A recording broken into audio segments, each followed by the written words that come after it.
Ambassador Baseball Show. My name is Cole Cleveland. I'm the director of the Oklahoma City Ambassadors, and it is a joy to have you here. We are joined by my daughter, Lace, my oldest daughter, Lace. Lace, can you say hi? Hi. Lace, it is a privilege to have you on the show today. Can you tell us how old you are? I'm 7 years old. 7 years old. Okay, very good. So, Lace, you played baseball last year. Who were your coaches last year? I played with Boss and Chili and... Boss and Jilly. Was that fun? Yes. Yes, it was a lot of fun. And now, since you're not on a team, you are an assistant. Are you having fun being an assistant? Yes. Yes, and so it's not just you. Who else is helping you be an assistant? Tinley and Macy. Tinley and Macy are helping, and parents, if you've seen these girls running around and helping, make sure to give them a high five and say thank you. Our practice cannot run without them. They are spectacular when it comes to assisting with our baseball practices. So, girls, thank you very much for your hard work. Okay, Lace, we have been in Proverbs chapter 3. Can you tell me what your favorite section that we have memorized so far is? Do you remember how it starts? Trust in the Lord. Trust in the Lord with all your heart and lean not on your own understanding. In all your ways acknowledge him, and he will make your path straight. Very good. Yeah, that's a great one. And it's been good to hear the players recite it and do very well with it. Trust in the Lord with all your heart, with all your desires, with all your goals, with all that you have, and lean not to your own understanding. Yeah, it's good. Okay, well, we are still in verses 9 and 10. Honor the Lord with your wealth and with the first fruits of all your produce. Then your barns will be filled with plenty, and your vats will be bursting with wine. So I want to talk a little bit about verse 10. Your barns will be filled with plenty. Your vats will be bursting with wine. So when we're talking about, so honor the Lord with your wealth. We talked through that. The first fruits of all your produce, give him your best, give him your all in all that you have. I mean, not just your wealth, not just your assets, but your time, your energy, your effort, your parenting, all that you have. It should be given first, best, and all to God.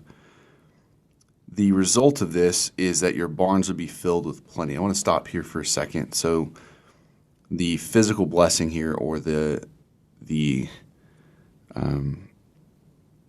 acquired blessing here, seemingly from a standpoint of prosperity, not in the wrong term of prosperity gospel, but in the blessed prosperity that God gives to us, it finishes with the word plenty, and this word has a lot to do with contentment. It has a lot to do with satisfaction.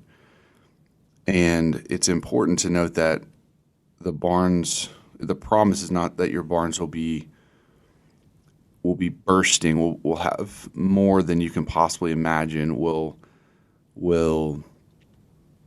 you'll be a multi-billionaire if you give God your first fruits. Instead, it has to do with contentment, that God is going to give you your daily bread, that God is going to give you plenty. And this is a lesson that we need to learn on biblical contentment, because in the reality, our world continues to strive for more and more and more and never has enough. I mean, your worth is tied to your possessions. Your worth is tied to your status. Your worth is tied to your accomplishments. But the reality is that biblical contentment is a godly characteristic for sure, but it is a satisfaction in what God has chosen to give you, whether this is money or status or whether this is talent. Biblical contentment is looking at what God has provided and being satisfied in that provision. It's best thought of that wealth or contentment is not the one who has the most. Biblical contentment is the one who wants the least. And that's the reality, is that we are so satisfied in what God has given to us, no matter what that is, whether that is assets, whether that is wealth, whether that is talent, whether that is business, whatever that might be. I mean, it could be in your home, it could be your children, it could be all that you have, all that God has provided to you. Biblical contentment is not ascribing your happiness to more. It's ascribing your happiness to your daily bread, what God has provided to you right now. And that's what this is talking about. Honor the Lord with your wealth and with the first fruits of all your produce, and your barns will be filled with plenty. And notice how this ends. It says your vats will be bursting with wine. We talked about this on Monday, but this is talking about your joy, that your joy will be full. That's what this is representative of, that your joy will be full. Well, your joy is not going to be full if you're not content. A person that is not content is a miserable person.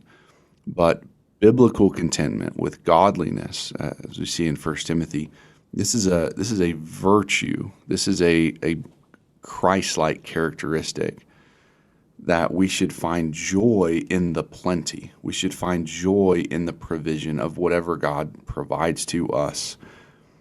So we honor the Lord with our wealth, with the first fruits of all our produce, which is our first, our best, our all. Our barns are filled with plenty, so we have enough. We have the provision. God has decided how much we are to have of whatever it is. And our joy is full in that. This is called complete satisfaction in God.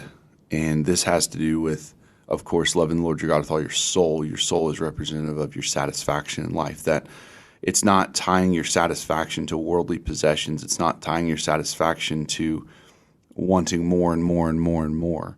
If that's the way you're living your life, you will never be satisfied. I mean, later you'll see in Proverbs multiple times that the fire never says enough. And it just has to have more, has to have more, has to have more.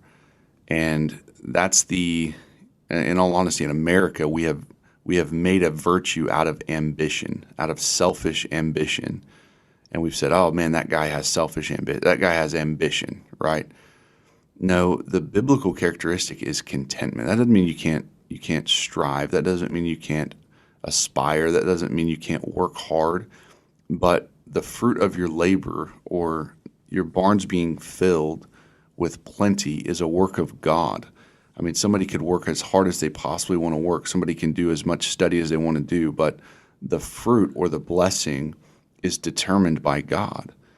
And so therefore we find satisfaction in the plenty, and in that satisfaction there is much joy, or as it says here, that our vats are bursting with wine. And so I'm going to challenge you today to find contentment in life, but specifically to find contentment in your son, in our baseball, in your son's baseball effort, baseball process, baseball progress, and in the ongoing program. It's so easy for us to get caught up looking around social media and trying to keep up with the Joneses. But think about what you're missing. Think about when you do that.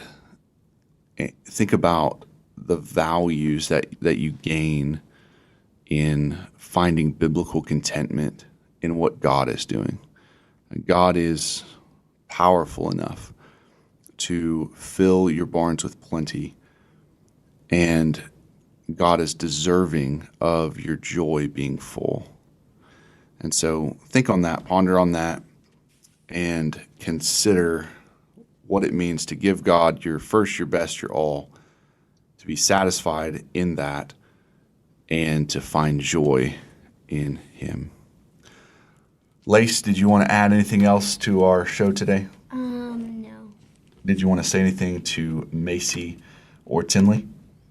I just want to say that I'm glad we're friends, and that I'm glad I have a helpers to help coaching. Oh, yes, agreed. We are very thankful, very, very thankful for you guys. Okay, we will pick up on Monday with our discipleship. Thanks for joining us.